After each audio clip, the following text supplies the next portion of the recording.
औज़ु बिल्लाहि मिनश शैतानिर रजीम। बिस्मिल्लाहिर रहमानिर रहीम। ला तक़नतु मिर रहमतिल्लाह। अल्हम्दुलिल्लाहि रब्बिल आलमीन वस्सलातु वस्सलामु अला सय्यिदिल अंबियाइ वल मुरसलीन व खातमन नबीय्यीन सल्लल्लाहु अलैहि वसल्लम। अम्मा बाद फ़अऊज़ु बिल्लाहि मिनश शैतानिर रजीम। बिस्मिल्लाहिर रहमानिर रहीम। अस्सलामु अलैकुम व रहमतुल्लाहि व बरकातहू। आपका बेहद पसंदीदा प्रोग्राम यकीन, जो आप हर जुमे और हफ्ते और इतवार को दोपहर 3 से 4 के दरमियान टेलन न्यूज़ के ऊपर मुलाहिज़ा फरमाते हैं, उसमें आपका मेज़बान आगा मिन्हाज हाज़िर खिदमत है। इस प्रोग्राम के अंदर डे बाय डे तरक्की और इजाफा सिर्फ़ और सिर्फ आपकी इंटरेस्ट की वजह से होता जा रहा है। जैसे जैसे आप इस प्रोग्राम को देखते हैं, इसको शेयर करते हैं, इसको पसंद करते हैं, इसमें शामिल होते हैं, इसमें अपना नाम, अपनी वालदा का नाम, अपनी डेट ऑफ बर्थ हमें बताते हैं और इसमें अपने मसाइल हमसे शेयर करते हैं। वो मसाइल जो आप किसी और से शेयर नहीं करते, अपने रूहानी मसाइल, घरेलू मसाइल, जिस्मानी मसाइल, अपने परेशानियाँ, वो परेशानियाँ जो आपके घर के अंदर की परेशानियाँ हैं, जिसको आप किसी से भी डिस्कस नहीं कर सकते, वो इस प्रोग्राम में आप शामिल होकर हमें बताते हैं कि हमें इस यकीन के साथ कि इसमें आपकी रहनुमाई की जाए कुरान और सुन्नत की रोशनी में। और हम कोशिश करते हैं, हमारी टीम माशाल्लाह इस प्रोग्राम के ऊपर बड़ी मेहनत करती है, बड़ी कोशिश करती है कि ये टैलेंट न्यूज़ के ऊपर ये प्रोग्राम जो यकीन के नाम से डे बाय डे इसकी शोहरत में और मकबूलियत में इजाफा होता जा रहा है। लोग इसको बड़े शौक़ से देखते हैं और एक बड़ा दुरूद पाक पढ़ते हुए इस प्रोग्राम को मुलाहिज़ा करते हैं। जब इस प्रोग्राम को शुरू किया जाता है, इसका आगाज़ किया जाता है, तो उसमें हदीस मुबारक बयान की जाती है। इस प्रोग्राम में दुरूद पाक की फ़जीलत को बयान किया जाता है। इसमें माशी और माशरती इस्लाह के पहलू इसमें उजागर करने की कोशिश की जाती है। इसमें बताया जाता है कि आपने अखलाकियात को किस तरह अपनी ज़िंदगी में थाम के रखना है। इसमें बताया जाता है कि अपनी ज़िंदगी में तहारत और पाकीज़गी को कितनी अहमियत देनी है। इसमें बताया जाता है इस प्रोग्राम में कि अपने वालिदैन के साथ कैसा सलूक और बर्ताव करना है। इस प्रोग्राम में आपको बताया जाता है कि अपनी अज़वाज, अपनी बीवियां और अपनी औलादों के साथ उनके हुकूक के बारे में, कि उनके साथ किस तरह का बर्ताव रवैया रखना है। इस प्रोग्राम में हम बताने की कोशिश करते हैं हुज़ूर अलैहिस्सलाम की हुज़ूर अलैहिस्सलाम की जो ज़िंदगी थी वो कैसी थी, उसमें सहाबा इकराम का क्या रोल था, उसमें अहले बैत अताहार की क्या कंट्रीब्यूशंस थे, उन्होंने अपनी ज़िंदगियाँ कैसे गुजारने की कोशिश की। इस प्रोग्राम के अंदर हम आप तक वो बातें पहुँचाने की कोशिश करते हैं जिसमें आपकी ज़िंदगियाँ ना सिर्फ ये कि बहुत ज़्यादा अच्छी हों, हमारी कब्र बहुत ज़्यादा अच्छी हो, हमारी आखिरत अच्छी हो। इस प्रोग्राम के ज़रिए हम दुरूद पाक की अहमियत को उजागर करने की कोशिश करते हैं कि जो बंदा दिन भर कसरत से हुज़ूर अलैहिस्सलाम पर दुरूद पाक पढ़ता है, तो उसमें अल्लाह तबारक व तआला की तरफ से क्या क्या करम, क्या क्या रहमतें और क्या क्या बरकतें उसके ऊपर, उसके ख़ानदान के ऊपर नाजिल होती हैं। इस प्रोग्राम के ज़रिए हम बताने की कोशिश करते हैं कि हमारी ज़िंदगी में जो 5 अज़ानें, उसकी क्या अहमियत है, कि जब वो अज़ानें आपके कानों में आए तो सिर्फ उठकर आपने नमाज़ों की तरफ ही नहीं लौटना, उठ के वज़ू करने की तरफ ही नहीं जाना, बल्कि उस अज़ानों का जवाब भी आपने ज़रूर देना है, क्योंकि उसके बदले में भी आपको कहा जाता है कि कहीं 1 लाख नेकियां और कहीं 2 लाख नेकियां एक कलमे के एवज़ जो है वो दी जाती हैं। तो ये प्रोग्राम देखने का, इसको पसंद करने का आपका बेहद शुक्रिया। हज़रत अबू हुरैरा रज़ी अल्लाह तआला अन्हु से मरवी है कि हुज़ूर अकरम सल्लल्लाहु अलैहि वसल्लम ने फरमाया कि जुमे के दिन, यानी कि बरोज़ जुमा, पूरे जुमे के दिन एक घड़ी उसमें एक ऐसी भी होती है कि अगर किसी मुसलमान बंदे ने हुस्न और इत्तेफाक से उस घड़ी में खैर और भलाई की दुआ करने का उसको इत्तेफाक हो जाए या मौका मिल जाए, तो अल्लाह तबारक व तआला उसको उसकी दुआ सुन के उसको वो चीज़ ज़रूर अता फरमाता है। नाज़रीन मोहतरम, ऐसे तो 24 घंटे में हम सुनते हैं कि कोई एक घड़ी, कोई एक लम्हा ऐसा होता है जिस वक्त दुआ बड़ी कबूल होती है, मगर ये हदीस मुबारक हमें बताती है, इसका मफ़हूम हमें यह बताता है कि जुमे के दिन कोई एक ऐसी घड़ी ज़रूर होती है कि अगर उस दिन, अगर उस घड़ी को इंसान पाले और उसमें वो कोई दुआ मांग ले, कोई खैर की बात कर ले, कोई भलाई की बात कर ले, और वो बारगाह खुदाबंदी में, परवरदिगार की बारगाह अक़दस में अगर वो दुआ, वो अमल वो कबूल हो जाए, तो अल्लाह तबारक व तआला उसको वो चीज़ जो है वो अता फ़रमा देता है। तो नाज़रीन मोहतरम, कहते हैं हदीस मुबारक का मफ़हूम है कि जब बात करो, अच्छी बात करो, वरना खामोशी इख्तियार करो। हम जो सारा दिन अपने मुंह से ऑल फॉल बक रहे होते हैं ना, बल्कि एक दूसरे लफ्ज़ों में मैं बड़ी आपको मुझे कहने दीजिए कि हम अल्लाह तबारक व तआला से हमेशा शिकवे ही कर रहे होते हैं। ये हमें क्यों नहीं मिला, वो हमें क्यों नहीं मिला, ये गाड़ी हमारे पास क्यों नहीं है, ये घर हमारे पास क्यों नहीं है, ऐसे कपड़े हमारे पास क्यों नहीं है, ऐसे स्कूल में हमारा बच्चा क्यों नहीं पढ़ता, इस कॉलेज में हमारी बेटी का, इस यूनिवर्सिटी में हमारी बेटी का एडमिशन क्यों नहीं हुआ, ये वाला जेवर मेरी बीवी के पास क्यों नहीं है, ऐसे कपड़े मेरे और मेरे बीवी के पास क्यों नहीं है, वो रिश्ता मेरी बहन के लिए उस घर से क्यों नहीं आया। मतलब ये जो क्वेश्चन मार्क है, ये जो क्यों है, ये सिर्फ अल्लाह की बारगाह में क्यों है? मैं आपसे पूछ रहा हूँ, अपने आप से पूछ रहा हूँ, इस माशरे से सवाल कर रहा हूँ कि अल्लाह तबारक व ताला, कोई भी शख्स अगर बहुत बड़े बंगले में पैदा हुआ है तो वो अपनी चॉइस से तो नहीं हुआ। अगर कोई शख्स एक छोटी सी झोपड़ी में पैदा हुआ है तो उसके अंदर उस बेचारे का भी कोई कसूर नहीं है। अगर कोई एक शख्स मुस्लिम घराने में पैदा हुआ है, उसके कान के अंदर अगर अजान दी गई है तो उसके अंदर उसकी कोई क्वालिटी नहीं है, ये भी बाई चॉइस नहीं है। अगर कोई शख्स गैर मुस्लिम है तो वो भी अपनी मर्जी से नहीं हुआ, उसमें उसकी भी कोई क्वालिटी नहीं है, कोई खामी नहीं है, कोई कसूर नहीं है। तो ये सब सारी चीज़ें जब बाई चॉइस नहीं है और अल्लाह तबारक व ताला की एक सिस्टम के तहत अगर आप इस घर में, इस दीन इस्लाम में पैदा हो गए हैं और आपके कानों के अंदर अगर अजानें दे दी गई हैं और आप कलमा तैयबा, तो दुनिया की सबसे बड़ी दौलत तो अल्लाह तबारक व ताला ने आपको यही अता फरमा दी है। उसके बाद सेहत। आप ज़रा अस्पतालों का एक चक्कर दिन में ज़रूर लगाया करें, कभी किसी अस्पताल में जाएं, किसी ख़ास तौर पे सरकारी अस्पताल में तो ज़रूर जाया करें। क्योंकि मेरी एक आदत है, मैं कोशिश करता हूं कि जब भी मेरे अंदर इस किस्म की कोई बात पैदा होती थी या होती है तो मैं एक चक्कर ज़रा सरकारी अस्पताल का लगा लेता हूँ। वहाँ पे जो बैठे हुए होते हैं ना अटेंडेंट्स, जिनके मरीज़ ऊपर होते हैं, या बहुत सारे लोग बिस्तर के इंतज़ार में होते हैं कि ऊपर से कोई बेड खाली होगा तो हम अपनी माँ को, अपने बाप को, अपने भाई को, अपनी बहन को, अपनी बीवी को, अपने बच्चे को, रिश्तेदार को ऊपर एडमिट करेंगे। और सर्दियों में, आजकल की सर्दियों में ठुठरते हुए जब वो कंबल में लिपटे हुए बाहर बैठे होते हैं, तो ज़रा एक तायराना नज़र अगर उनके ऊपर भी डाल दी जाए ना, तो सिवाय अंदर से शुक्र अल्हम्दुलिल्लाह के कुछ नहीं निकलता। जब वेंटिलेटर पे जिन लोगों के मरीज़ होते हैं ना, तो इतना सारा पैसा भी जिनके पास हो ना बैंक में भरा हुआ, वो भी उनके वेंटिलेटर के मरीज़ को नहीं बचा सकता। तो अल्लाह तबारक व ताला से सिवाय आफ़ियत के और किसी चीज़ का सवाल जो है वो करना ही नहीं चाहिए, कुछ आके हम उससे शिकवे या गिले करें। तो खुदा का वास्ता इस हदीस मुबारक को अपने जहन के अंदर रखिए कि जब मुंह से बात निकलनी चाहिए अच्छी निकलनी चाहिए, वरना खामोश रहनी चाहिए। और अल्लाह तबारक व ताला से किसी भी किस्म का शिकवा नहीं करना चाहिए। दिन भर कसरत से अल्लाह तबारक व ताला से अच्छी अच्छी दुआएं मांगनी चाहिए। और ख़ास तौर पर जब जुमे का दिन आए तो उसका ख़ास एहतमाम करते हुए इस हदीस को मद्देनज़र रखें कि जब भी बात करनी है ना, अच्छी बात करनी है ताकि वो अल्लाह की बारगाह में मकबूल हो।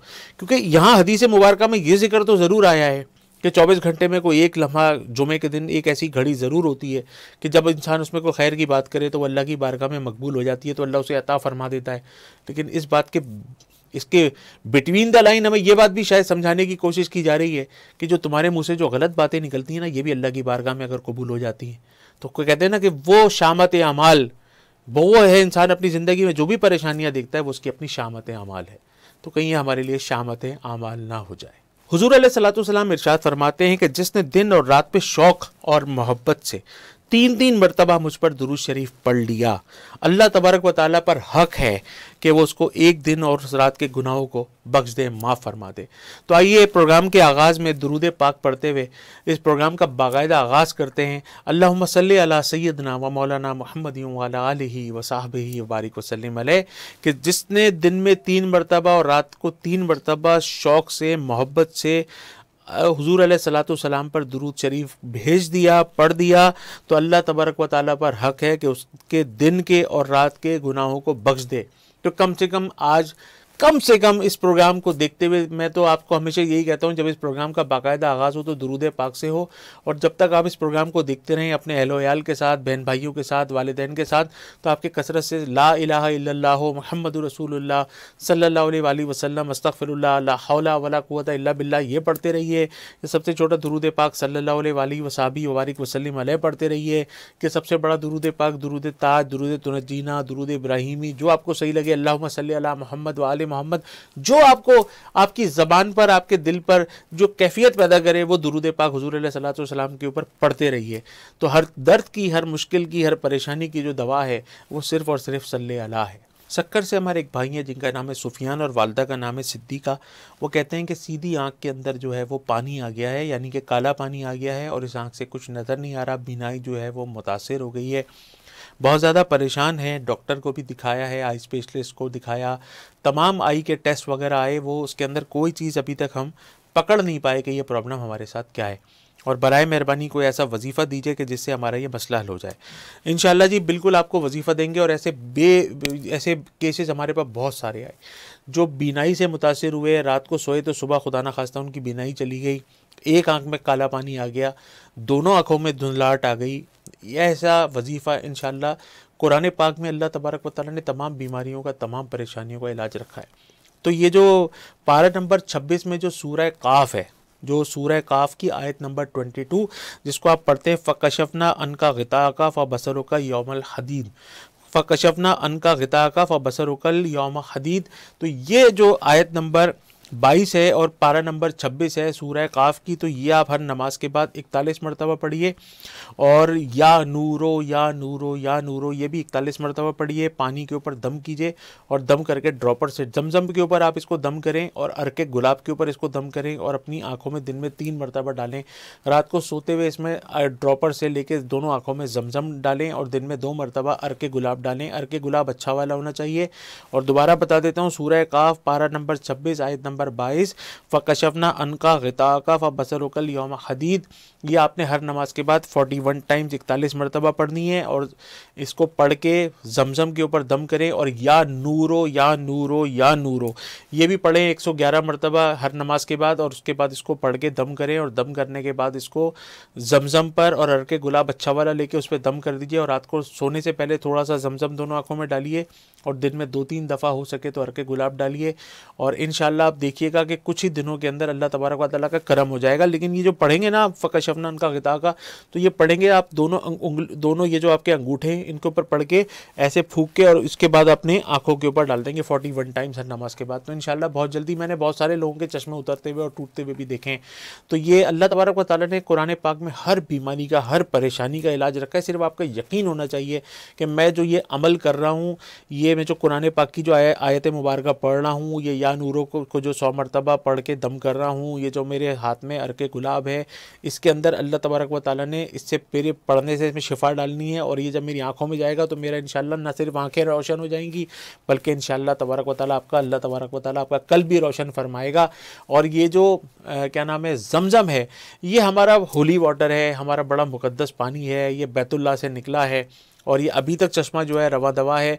इसको हमने सिर्फ हज और उम्रे तक महदूद करके रखा है। अगर हम इसको अपनी ज़िंदगी में शामिल कर लेते हैं तो आप यकीन कीजिए हर बीमारी, हर परेशानी के लिए जमजम से अच्छा तो कोई इलाज हो ही नहीं सकता। तो कुछ आगे आप जमजम लें और उसके ऊपर आप कुरान पाक की आयत मुबारक को दम करें और उसको अपनी आंखों में डालें। इंशाअल्लाह ताला आपकी बीनाई जो है वो बहाल हो जाएगी। ये आंखों से जो आपके काले पानी की शिकायत है ये बिल्कुल चली जाएगी।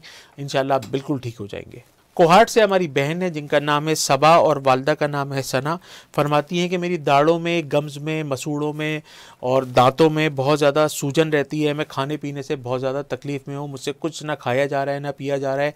मैं 4 दिन ठीक रहती हूँ, फिर मेडिसिन खाती हूँ, उसके बाद फिर मेरी तबीयत सही हो जाती है, फिर मेरी तबीयत ख़राब हो जाती है, तो जिसकी वजह से मेरा मैदा भी मुतासर हो रहा है। तो बराए मेहरबानी मुझे कोई ऐसा वजीफ़ा दीजिए।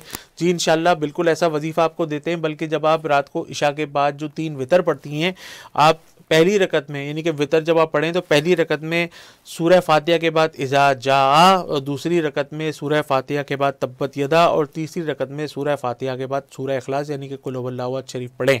पहली रकत में इज़ा जा, दूसरी रकत में तब्बत यदा और तीसरी रकत में सूरह इखलास पढ़ें। तो इंशाअल्लाह तबारक व तआला जब तक आप हयात रहेंगी आपको दाढ़ों की, मसूड़ों की कोई तकलीफ़ नहीं होगी। अच्छा, दूसरा वजीफ़ा मैं आपको बताता हूँ कि आपने हर नमाज के बाद 111 मरतबा या सलामो या सलामो या सलामो पढ़ें। पानी के ऊपर दम करके पिएँ। इंशाअल्लाह ताला इससे भी आपको बहुत ज़्यादा करम होगा। रोज़ाना आपने 7 लाल गोल मिर्चें लें, सर से लेके पैर तक, उसको अच्छी तरह अपने पूरे जिस्म से मस करें और सूरह फातिहा, आयतल कुर्सी और चारों कुल पढ़ते हुए उसको अपने ऊपर से उतारें और उसके बाद उसको जला दें। इंशाअल्लाह ये जो जिस वजह से ये आपके दाढ़ों और मसूड़ों में जो प्रॉब्लम है, इंशाअल्लाह तबारक व तआला वो सारे फैक्टर्स बिल्कुल ख़त्म हो जाएंगे और आप बिल्कुल ठीक हो जाएंगे इंशाअल्लाह। कहते हैं कि ये वजीफ़ा जो करने वाला है, इज़ा जा, तब्बत यदा और जो आखिर में सूरह इखलास, ये जो वितर में आपकी 3 रकतों में करना है। कहते हैं कि जो अपनी ज़िंदगी पे इसके ऊपर अमल करता है, ये मेरा अपना भी तजर्बा है, तो वो मरते हुए आखिरी उम्र तक जो है ना वो गन्ना खा सकता है छील कर अपने दांतों से। तो इंशाल्लाह ये वजीफ़ा आप करें, इंशाल्लाह इससे आपको बहुत ज़्यादा फ़ायदा होगा। नौशेरा से हमारी एक बहन है, उनका नाम है नाजिया और वालदा का नाम फरमाती हैं सादिया। कहती हैं कि दिन ब दिन मेरी जो समात है वो इतनी मुतासिर हो गई है कि आला समात, जो हमारा जो समात का जो आला होता है वो भी काम करना छोड़ देता है, जिसकी वजह से मैं बहुत ज़्यादा परेशान हूँ। मुझे कभी मेरी समात बिल्कुल ठीक हो जाती है और कभी मेरी समात बिल्कुल चली जाती है। मेरी उम्र अभी इतनी ज़्यादा नहीं है और मैं इस बीमारी की वजह से बहुत ज़्यादा परेशान हूँ। मैंने अपने बहुत सारे रूहानी इलाज भी कराए, डॉक्टर्स के इलाज भी कराए, मगर मुझे कोई हेयरिंग एड लगाने का भी फ़ायदा नहीं हो रहा। तो बराए मेहरबानी मुझे कोई ऐसा वजीफ़ा बताइए जिससे मेरा प्रॉब्लम जो है वो सॉर्ट आउट हो जाए। ज़रूर हो जाएगा इंशाल्लाह। आपने मगरिब के बाद 6 नफिल अवाबीन की आदत डाल लीजिए और रोज़ाना सलातुत तस्बीह पढ़ लीजिए। सलातुत तस्बीह आपको किसी भी वक्त पढ़नी है, ज़ोहर के बाद, मगरिब के बाद, इशा के बाद, तहज्जुद में पढ़ ली जाए तो भी ठीक है।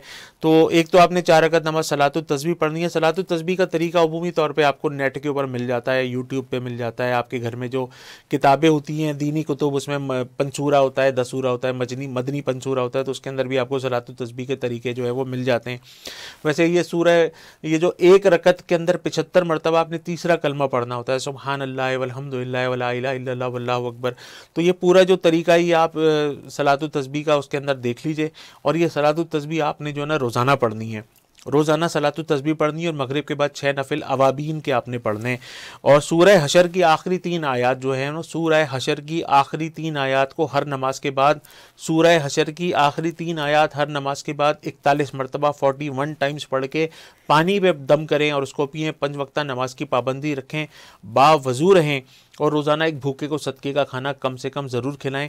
इंशाल्लाह ये वजीफ़ा करने से बहुत जल्दी आपके ये जो मसाइल हैं वो सॉर्ट आउट हो जाएंगे, हल हो जाएंगे, ये प्रॉब्लम्स आपकी लाइफ से चली जाएंगी। और जो समाज का मसला जिस वजह से है वो इंशाल्लाह वो वजह आपके सामने आ जाएगी और वो वजह ख़त्म हो जाएगी। इंशाल्लाह आप बिल्कुल ठीक हो जाएंगे, आपकी समाज का मसला भी हल हो जाएगा। और ये हेयरिंग एड जो आपके कान में काम नहीं कर रहा ना, ये इंशाल्लाह आपके जिस्म से इंशाल्लाह अलग हो जाएगा। कराची से शहजाद साहब, वालदा का नाम फरमाते हैं सलीमा, कहते हैं बीवी और बेटियों को ये शख्स बहुत मारते हैं। अपनी बीवी और अपनी बेटियों को ये शख्स बहुत ज़्यादा मारते पीटते हैं। अल्लाह तबारक व तआला करम फरमाए। मगर मुझे इस वक्त वो हदीस मुबारक का मफ़हूम याद आता है कि तुम में सबसे बेहतर वो हैं जो अपनी बीवियों के लिए अच्छे हैं। हमें नहीं पता कि हमारी जो घर में ये प्यारी प्यारी जो बेटियां होती हैं जिनको रहमत कहा गया है। और हदीस मुबारक का एक मफ़हूम यहाँ पर मैंने ये भी पेश करता चलूँगा कि जिसने अपनी 3 बेटियों को लिखाया, पढ़ाया, तरबियत की, बड़ा किया और उनकी शादियाँ की, उसको जन्नत उसके ऊपर जो है वो वाजिब हो जाती है। कहते हैं कि जब किसी के घर में बेटी पैदा होती है तो अल्लाह की रसूल की तरफ से, अल्लाह की तरफ से, उसके रसूल सल्लल्लाहु अलैहि वसल्लम की तरफ से उनके घर में एक रहमत पैदा होती है, एक सलाम आता है वहाँ से। ये तो वो इसकी कदर तो वो लोग जानते हैं जिनके घर में अल्लाह पाक ने बेटियां नहीं दी होती हैं, वरना बेटियों से बड़ी तो कोई रहमत मेरा ख्याल है ही नहीं। क्योंकि हम तो हुजूर अलैहिस्सलाम और अहले बैत के मोहब्बत करने वाले और चाहने वालों को तो पता है कि बीबी सैयदा फ़ातिमा खातून जन्नत सलामुल्लाह अलैहा माशाल्लाह कितनी बड़ी शख्सियत है, जो हुजूर अलैहिस्सलाम की माशाल्लाह दुख्तर हैं। और हुजूर अलैहिस्सलाम उनके इस्तकबाल में खड़े भी हो जाते हैं और वहीं से हुजूर अलैहिस्सलाम की जो नस्ल है वो माशाल्लाह मुबारक नस्ल जो है वो आगे चलती है।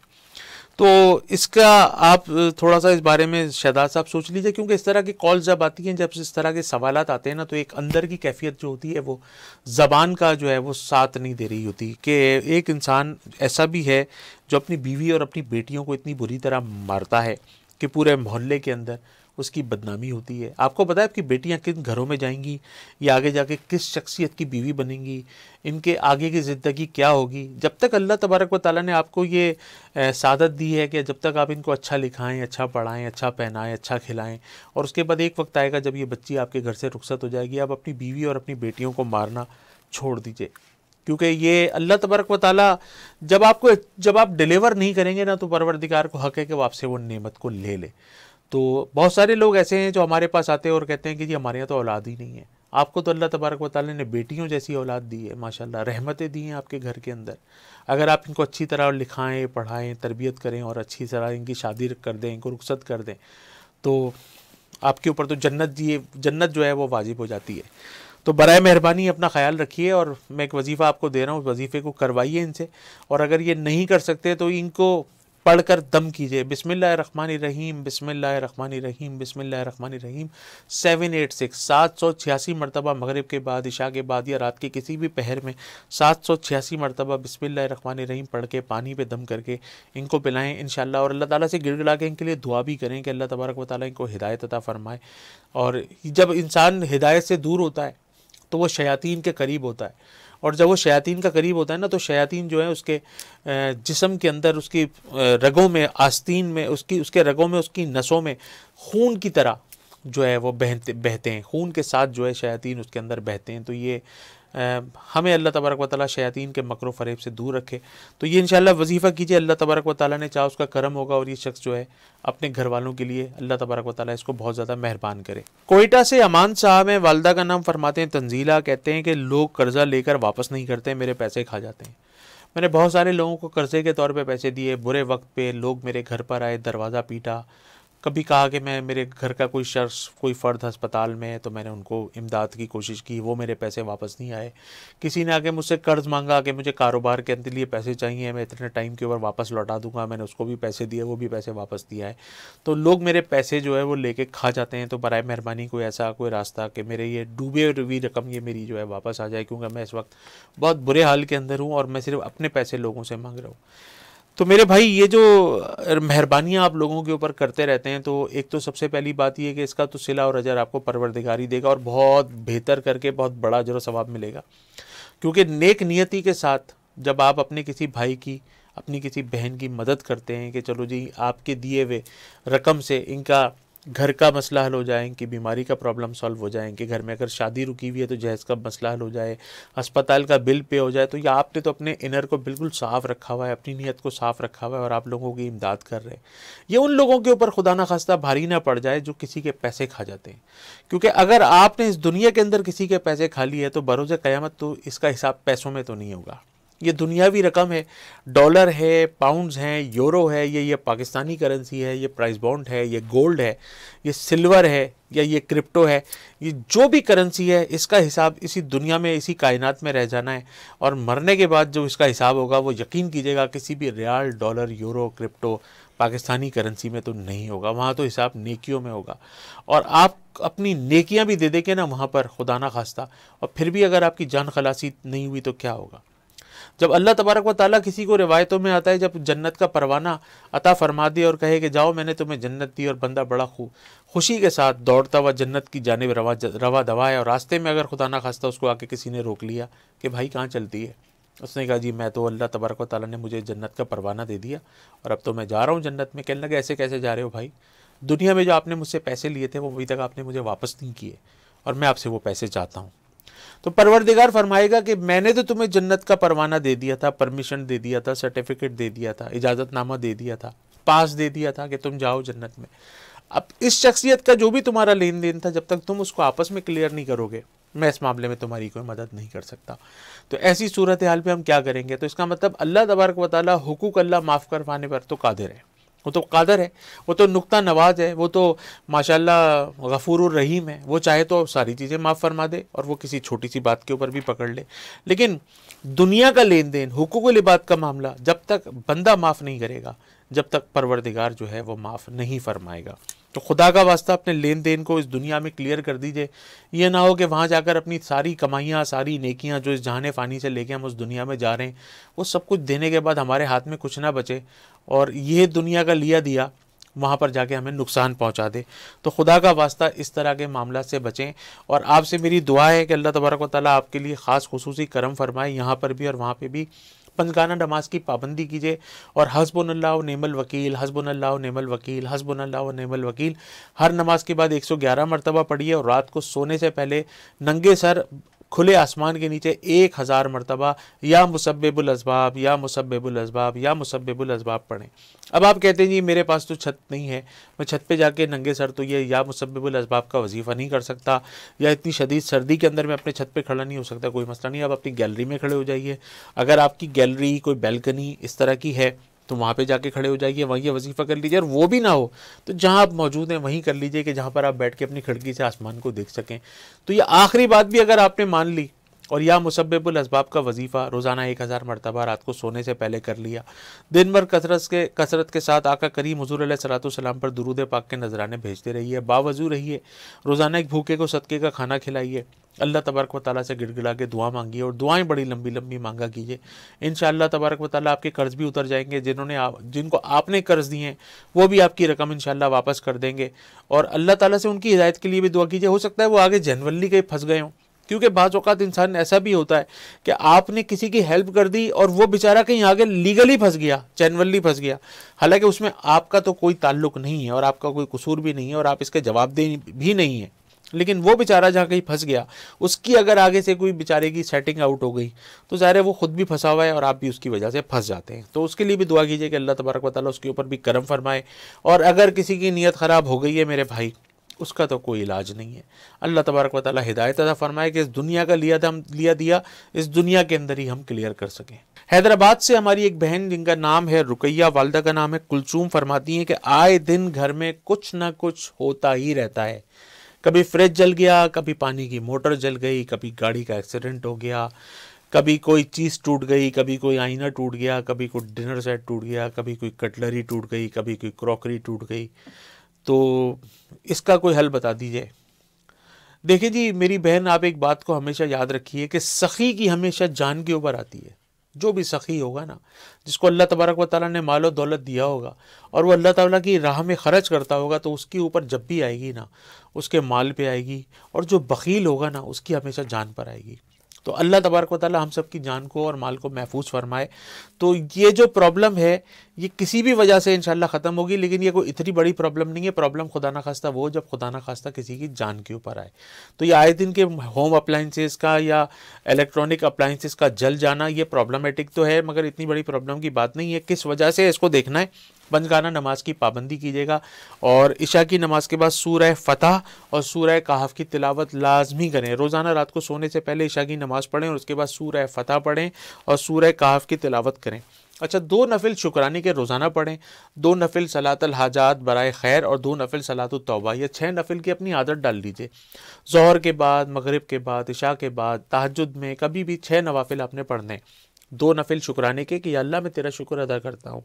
2 नफिल सलातुत तौबा के या अल्लाह मेरे तमाम गुनाहों को माफ़ फरमा। और 2 नफिल सलातुल हाजात बराए खैर की या अल्लाह मेरे हक़ में जितनी खैर है वो अता फरमा। तो ये 6 नवाफिल इंशाअल्लाह पढ़ने से बहुत सी मुश्किलात जो है वो ख़त्म हो जाती हैं। रोज़ाना एक भूखे को सदक़े का खाना खिलाना मत भूलें। और हो सके तो पहली तारीख से लेके 11 यानी कि इस्लामी महीने की पहली तारीख से 11 तारीख तक, इस्लामी महीने की 11 पहली से 11 रोज़ाना अपने घर में एक मुट्ठी आटा लेकर, एक जैसे रोज़ाना गए एक मुट्ठी आटा लिया और एक थैले में डाल दिया, दूसरे दिन एक मुट्ठी आटा लिया एक थैले में डाल दिया। तो 11 दिन तक आपने जितना भी आटा जमा हो इसको उठा के किसी को सदका कर दीजिए। ये एक टोटका है। और अगर आपकी ज़्यादा इस्तेताअत है तो आप मतलब रोज़ाना किसी को 1 किलो आटा सदका कर दीजिए। तो ये करने से इंशाअल्लाह ताला बहुत सारे मसाइल जो है वो हल हो जाएंगे। प्रोग्राम का वक्त, यकीन का वक्त अपने इख्तिताम को पहुंचता है। अपने मेज़बान आगा मिनहाज को, यकीन की पूरी टीम को, टैलेंट न्यूज़ से इजाज़त दीजिए। यह प्रोग्राम आप मुलाहिज़ा फरमाते हैं हर जुमा, हफ्ता और इतवार दोपहर 3 से 4 के बीच में। इस प्रोग्राम को आप बाकायदगी से देखते हैं, इसको शेयर करते हैं, इसको पसंद करते हैं। इस प्रोग्राम को देखते हुए कसरत से दुरूद पाक पढ़ते हैं और इस प्रोग्राम को आप इतना अच्छा हमें फ़ीडबैक देते हैं, हम आपके बड़े शुक्रगुजार हैं। इंशाअल्लाह बहुत जल्द दोबारा मुलाकात होती है। अस्सलामु अलैकुम व रहमतुल्लाहि व बरकातहू। औज़ु बिल्लाहि मिनश शैतानिर रजीम। बिस्मिल्लाहिर रहमानिर रहीम। ला तक़नतु मिर रहमतिल्लाह।